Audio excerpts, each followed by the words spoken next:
дуруд бинандагони азиз, шумо барномаи ахбори озодиро тамошо доред. Шалои Гулхоҷа ҳастам ҳамроҳатон. имрӯз 26 октябр ин мавзӯъҳоро матраҳ хоҳем кард. дар Тоҷикистон гирифтани қарзҳои хурду истеъмолӣ бахусус аз ҷониби муҳоҷирон афзоиш ёфтааст. иқтисоддонҳои тоҷик ин равандро мояи нигаронӣ медонанд. Документацияш аввалаш осона. Ин хеле осон. Таракиха ҳар моҳ кам меспорид, намефаҳмида. ҷанҷоли давомдори замин. Як сокини ноҳияи Балҷивони вилояти Хатлон иддао дорад, ки боғи обод кардаи ӯро мехоҳанд нобуд кунанд. ҳаминҷода 70 та ниҳоли савзе ки пеш шалакайҳо нау қадарӣ буд мана ина марҳамат баридан дангал кан ба гирифтум бурдум ҳо науҷа талшон кардум уна. ва гузорише дорем дар бораи ҷавондухтаре ки дар ҷомеаи суннатӣ ба насли наврас рақси балет дарс медиҳад. В этом году приехала, было сложновато. солҳои 2011 вақте ки нав ба Тоҷикистон омадам ва аз рӯи тахассус корро сар кардам душвор буд. Нуршед Машрабов, молики Корвон, бозори бузургтарини Душанбе ба мақоми вакили маҷлиси ноҳияи Фирдавсии пойтахт номзад шудааст. Маҷлисҳои маҳаллӣ дар Тоҷикистон ҳарчанд аз баъзе имтиёзҳои пешинаи худ маҳрум шуданд, ҳанӯз маҳалли ҷамъ омадани соҳибкорон ва фарзандони мансабдорони ҳозираву собиқ мебошанд. Ба гуфтаи огоҳон, фарзандони мансабдорон ва соҳибкорон талош мекунанд то дар маҷлиси вакилони Душанбе курсӣ ба даст биёранд, ки як далели наздикӣ бо Рустами Эмомалӣ шаҳрдори Душанбе дониста мешавад. Нуршед Машрабов фарзанди Хол Машраб, раиси пешини ноҳияи Рӯдакӣ мебошад. طبق اطلاع بانک ملی توجیکستان در یک سال اخیر پیشنهاد قرضهای استعمالی در کشور از سوی مؤسسه‌های قرضی به مراتب افزایش یافته است. اقتصاددانها این امر را مایه نگرانی دانستند. میگویند نشانداد مذکور بازگویی به پس‌انداز ماندن ساکنان توجیکستان میباشد. فعلا بیشتری از بانک‌های توجیکستان پیشنهاد قرضهای کوچک برای ساکنان را راه‌اندازی کردند و جزئیات این موضوع را از براد یوسفی میشنویم. бонки миллии тоҷикистон хабар додааст ки дар як соли ахир пешниҳоди қарзҳои истеъмолӣ дар кишвар аз сӯи муассисаҳои қарзӣ 80% афзоиш ёфтааст. бонки алиф дар тоҷикистон яке аз пешсафони қарзҳои хурд ба сокинон аст. қарзҳои хурдро сокинон асосан барои хариди ашёи рӯзгор, фанновариҳо ва техникаҳои маишӣ ба даст меоварданд. В сравнении с предыдущим годом сейчас более спокойнее в плане. در مقایسه با سال گذشته حالا وضعیت پاندمیای کرونا ویروس آرام‌تر است. سال گذشته همه چیز پایین رفته بود. ساکنان مشکلی درآمد داشتند. مغازه‌ها بسته بودند. آوردن مال و محصولات مشکل بود. همه این به قابلیت خریداری مردم تاثیر گذاشته بود. حالا همه این به طرف مثبت گراییده است. حالا بانک‌ها در این مسئله فعال‌تر شدند. ба фарқ аз дигар бонкҳои тоҷикистон ҳамарӯза дар алиф бонк шумораи зиёди мардум ҷамъ мешаванд, ки ҳадафи аксар ба даст овардани қарзҳои хурд барои хариди молу маҳсулот ва ниёзмандиҳояшон мебошад. ҳарчанд барои ин қарзҳо то 20% фоидаи бонкро дар кӯтоҳмуддат пардохт мекунанд. Документацияш аввалаш осона. баъд хай фоизшам паст ки бошад, мақсад метавонед ҳамин чизе дастрас карда метавонед. ин хеле осон. Таракиха ҳар моҳ кам меспорид, намефаҳмида. аммо иқтисоддонҳо афзоиши гирифтани қарзҳои хурдро бозгӯи коҳиши пасандози сокинони тоҷикистон медонанд.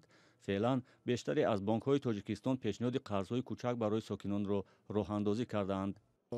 23% всех совокупных доходов поступают от 23% درآمد عمومی ساکنان تاجیکستان از حساب مهاجرت مهنتی خارجی است. این نسبت به سالهای قبلی خیلی کم است. طبیعی است که درآمدهای ساکنان نیز کم شد. سببش معلوم است. بحران اقتصادی، تحریم‌ها در مقابل روسیه، پاندمی کرونا ویروس و دیگر سبب‌ها نیز وجود دارد.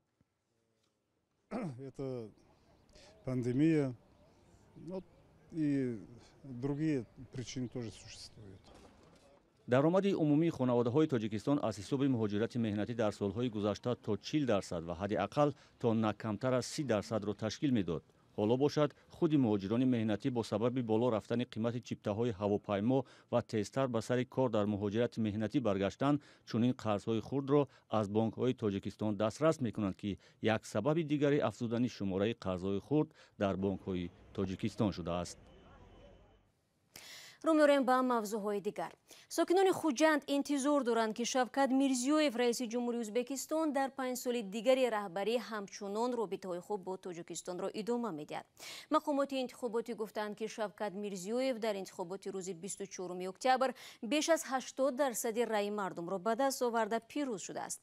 فرزان محمدی در خوجند از راهگذران خواست که نظرشان را دایر به سیاست‌های شوکت میرزیویف بگویند. من آدم تلاکی حال حاضر این برن وای ازبکستان و پرزیدنت شدگی نبود. کریموف بود، کریموف وای وحشه وای ملت پرست و بی‌ترتیب آدم بود. خیش کبارما همین ازبکستان هم دیم هست. دختر دادگی ما، دختر براوردگی وای ما و خدا انده های رفتار آمدن قدر عقوبت نیست شده برد. اگر همین راه شده قدر عاقبت همش وای میشه خوب میشه البته. جمهوری برادری ازبکستان از جهت رشد ساحه‌های صنعت ماشین سازی بسیار رشد یافته است. بنابر همین ما امید داریم که مناسبت‌های اقتصادی از جمله خاصه سودای نزد مرزی نزد سرحدی بین این دو کشور در منطقه‌های ناحیه مسجد، ناحیه کانیبادام، ناحیه نو از جانب جمهوری تاجیکستان بسیارتر رشد می‌یابد. آیا همین کار دیده هم دو تا ریسپوبلیکا هر دوست شدن و بس حرکت کرده چونکه تاجیکستان هم ازبک‌ها هست ازبکستان هم تاجیک‌ها هست. خدای انده همه رفت و آمد کرده و همه شادی همه و چیگویم نه از ما با فکر من نقش جدایم.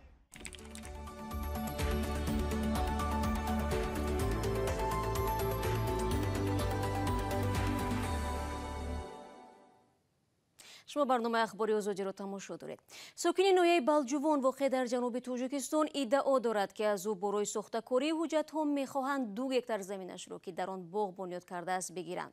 به قول وی در این بحث منصبداری داخل میباشد، بنابراین حکم دادگاه است که به منفعت او حل گردید صرف نظر شده است، ولی مقامات دلیل‌های خود را پیش می‌آورند. محمود جان رحمتزاده تلاش کرد این قضیه را تحقیق نماید. طور فرمانش داده اومده ایستاده اینجا فرمان داده. سید مومین دورانوف ساکن دهه شیفوچشمه ناحیه بلجوان اشاره دارد که این منطقه زمینی باغش جنجالی شده است.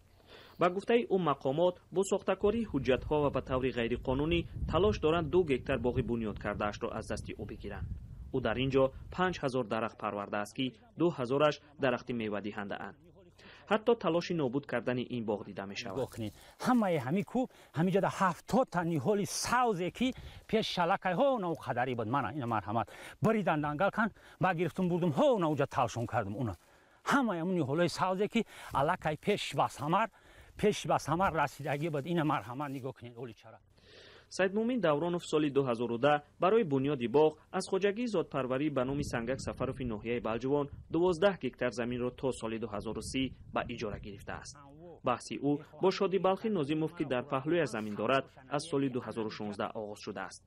در هر بحث دادگاه سید مومین دورانوف را صاحب زمین دانسته است. هر یک مقامات در دایره وکالت خودش حقوق حل کردن مسئله زمین ندارد. وقتی که حلنامه سود یا که اعتراض پروکراتورا یا که امر پروکرور می شود البته حل خود می یابد.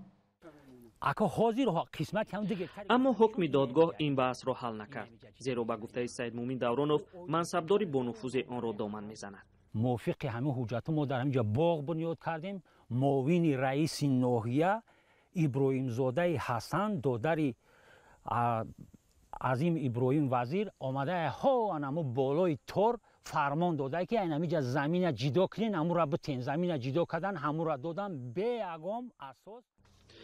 آخران حجتی که از سوی کمیته زمینی ناحیه بلجوان ماه ایولی سال 2021 صادر شده است، سید مومین دورانوف را به غصب 2 هکتار گناهکار میکند. در این نامه آمده است که دورانوف ماه ینوری سال 2019 شرطنامه بسته است، اما اصل شرطنامه از سال 2010 است. یوسف سعیدزاده رئیس کمیته زمینی بلجوان در 2 تماس تلفنی بهانه پیش آورده نخواست قضیه را شهر دهد، аммо ҳамтоҳои Юсуф Саидзода пеш аз ӯ ба Саидмумин Давронов ҳуҷҷат доданд ки замин моли ӯст. вале муовини раиси Балҷувон дар ин қазия худи Саидмумин Давроновро гунаҳкор кард.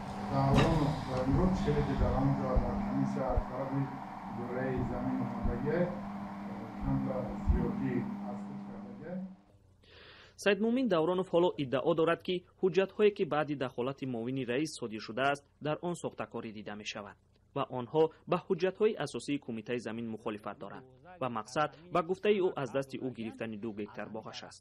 амри прокурорай кумитаи идораи замин ҳал шидагиай болои ӯ суд дида биромадагиай ҳалномаи суд дорем ки ҳамин замин ба мо тааллуқ дорад. баҳси замин дар тоҷикистон баҳси нав нест. сокинон дар ҳар шикояти худ аз дахолати кормандони мақомоти маҳаллӣ дар баҳсҳояшон шикоят мебаранд. Саидмумин Давронов дар пеш омадани ин баҳс раиси ноҳия ва муовини ӯ Ҳасан Иброҳимзодаро гунаҳгор ва манфиатдор медонад. Маҳмудҷон Раҳматзода, Озодӣ, ноҳияи Балҷувон. барномаро аз душанбе пай мегирем. Як балеринаи тоҷик мехоҳад бо ҳунараш назари ҷомеаро ба ин нави рақс тағйир бидиҳад. ӯ дар театри Академияи опера ва балет фаъолият дорад ва ҳамзамон ба наврасону хурдсолон аз нозукиҳои балет дарс мегӯяд. ҳамкорам Шаҳлои Абдулло аз кору фаъолияти Фарангиз Қосимова гузориш таҳия кардааст. Фарангиз ба шогирдонаш нозукиҳои балетро меомӯзонад. ӯ аз камтарин нафаронест ки дар ҷомеаи суннатӣ ба духтарон рақси балет дарс медиҳад. балет интихоби худи Фарангиз набуд, аммо ҳоло ӯ аз касбаш розӣ аст. ман зиёд дар бораи кӯдакиам ёд надорам, аммо модарам мегуфт ки балетро дӯст медоштӣ ва кӯшиш мекард ки ман дар хориҷа ин санъатро омӯзам. ҳоло аз модарам миннат дорам. корам хеле писандам аст. аз он ҳаловати зиёд мегирам. танҳо ҳоло дарк карда истодам ки чӣ гуна касбро интихоб кардам ва чӣ гуна бояд муносибат кунам. Работа тоже очень нравится. Получаю от нее огромное удовольствие. Фарангиз пас аз 8 соли таҳсил дар Русия ба Тоҷикистон баргашт ва давоми 10 сол боз дар театри Академияи опера ва балети Тоҷикистон фаъолият дорад. мегӯяд оғози кор барояш душвор буд, зеро на ҳама ин ҳунари ӯро хуб қабул карданд. Когда я в 2011 году приехала, было сложновато. солҳои 2011 вақте ки нав ба Тоҷикистон омадам ва аз рӯи тахассус корро сар кардам, душвор буд. зеро назари мардум ба ин санъат тамоман дигар буд. албатта танқид мекарданд ва пасзанӣ ҳам буд, аммо баъд аз кор ва аз ҷониби нафарони бегона ин чизҳо мешуданд. ҳоло бояд бигӯям ки дигар ин чизҳо бароям зиёд муҳим нест, зеро танҳо ман чӣ гуна муҳим будани касбамро медонам.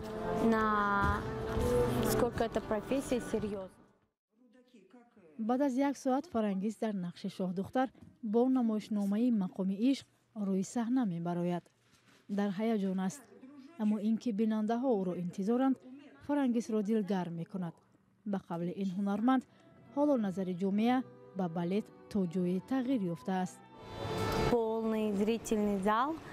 тамошобинон ҳоло зиёданд ва модарон ҳам ҳоло мехоҳанд ки кӯдаконашон ин санъатро омӯзанд. тамошобинон баъд аз саҳна наздам омада мегӯянд ки мехоҳанд консертҳо бештар шаванд. рушди балет дар Тоҷикистон ба солҳои 1960-1990 рост меояд. ин санъатро ҷуфти маъруфи балет Малика Собирова ва Музаффар Бурҳонов ба арсаи ҷаҳонӣ шоҳратёр карданд.